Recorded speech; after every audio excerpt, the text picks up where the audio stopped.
Hi friends, இப்போ பார்த்தீங்கன்னா Chennai to Shirdi வந்து பாட்டு வீடு தான் பார்க்க போகிறோம். லாஸ்ட் டே வந்து பார்த்தீங்கன்னா நைட்டு போயிட்டு வந்திருப்போம் தரிசனம். இப்போ வந்து பார்த்தீங்கன்னா எப்பவுமே வந்தீங்கன்னா 2 டைம்ஸ் அங்கே போயிட்டு வந்துடுவோம். ஸோ அதனால் பார்த்தீங்கன்னா இப்போது இன்னொரு டைம் மார்னிங் இன்னொரு டைம் போகலான்னு சொல்லிட்டு சீக்கிரம் போயிட்டுருக்கோம். ஏன்னா பார்த்தீங்கன்னா ஃப்ளைட் வந்து இப்போ சேஞ்ச் பண்ணிட்டாங்க டைமிங்கு.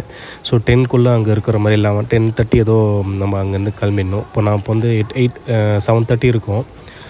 ஸோ டக்குன்னு பார்த்துட்டு நாங்கள் வந்து ஸ்பெஷல் தரிசனத்துலாம் போகிறோம். அதனால் 200 சார்ஜ் பண்ணாங்க. ஸோ அது வந்து ஆன்லைன்லேயே புக் பண்ணிக்கலாம், நேர்லேயும் போய் வாங்கிக்கலாம்.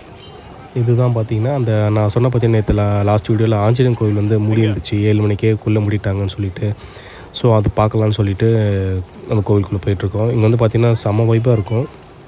கண்டிப்பாக வந்து ஷிரடி போனீங்கன்னா பாபா மட்டும் பார்க்காம இது இந்த ஆஞ்சநேயர் கோவில் ஹனுமன் கோவிலும் போயிட்டு வந்துடுங்க. கண்டிப்பாக கொஞ்சம் பவர்ஃபுல்லாக இருக்கும். நெகட்டிவிட்டி எல்லாமே போகிற மாதிரி உங்களுக்கு ஃபீல் ஆகும். நைட் போகிறதோட வந்து பார்த்திங்கன்னா அந்த மார்னிங் டே டைமில் போகிறது வந்து ரொம்ப சூப்பராக இருந்துச்சு இந்த ஷிரடி சைடு.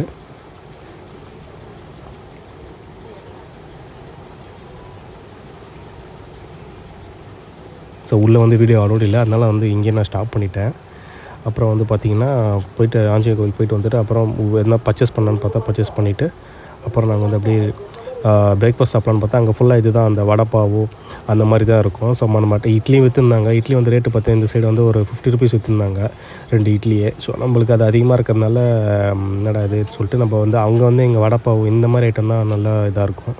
ஸோ ஒன்று 10 ருபீஸு 2 வாங்கிட்டோம், 20 ருபீஸ் ஆச்சு. ஸோ நம்ம எப்பவுமே இட்லி எப்பவுமே சாப்பிட்றது தானே சொல்லிட்டு டிஃப்ரெண்ட்டாக சாப்பிட்லான்னு சொல்லிட்டு இது வாங்கிட்டோம். பட் கொஞ்சம் ஆயிலியாக தான் இருந்தது. ஸோ முடிச்சுட்டு பார்த்தா ரூமுக்கு ரெஸ்ட் எடுக்க போயிட்டோம். அப்புறம் இந்த ஈவினிங் வந்து பார்த்திங்கன்னா டின்னர் சாப்பிட்லான்னு வந்தோம். அதுக்கு முன்னாடி வந்து ஒரு பாதாம் மில்க் குடிக்கலாம்னு சொல்லிட்டு வந்தோம். இங்கே வந்து ஒரு எல்லாம் தெருக்கு பார்த்திங்கன்னா ஸ்ட்ரீட்டுக்கு வந்து பாதாம் மில்க்கு, டீ நார்மல் தான் எல்லா ஸ்டேட்லேயுமே இருக்கும். பட் இங்கே வந்து பாதாம் மில்க் ரொம்ப ஸ்பெஷலாக வச்சுருக்காங்க எல்லா இடத்துலையுமே. ரேட்டு வந்து பார்த்திங்கன்னா 50 ருபீஸ் சார்ஜ் பண்ணுறாங்க இந்த கிளாஸு. ரொம்ப திக்காலாம் இல்லை, ரொம்ப தண்ணியாக தான் இருந்துச்சு, நார்மலாக தான் இருந்துச்சு. பட் நான் 50 ருபீஸ் சார்ஜ் பண்ணாங்க. ஒன் டைம் நான் ட்ரை பண்ணலாம் கண்டிப்பாக.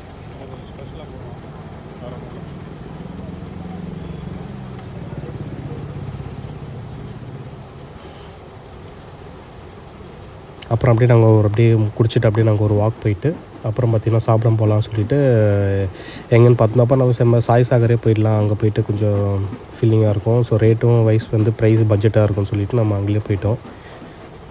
இன்னொன்று பார்த்திங்கன்னா ஏதோ ஃபெஸ்டிவல் போல். ஸோ வந்து கொஞ்சம் நிறைய பேர் இந்த மாதிரி சவுண்டு போட்டுட்டு இந்த மாதிரி வந்திருந்தாங்க. என்ன ஸ்பெஷல்னு தெரில, யாருன்னா தெரிஞ்சால் கமெண்ட்ஸில் சொல்லுங்கள்.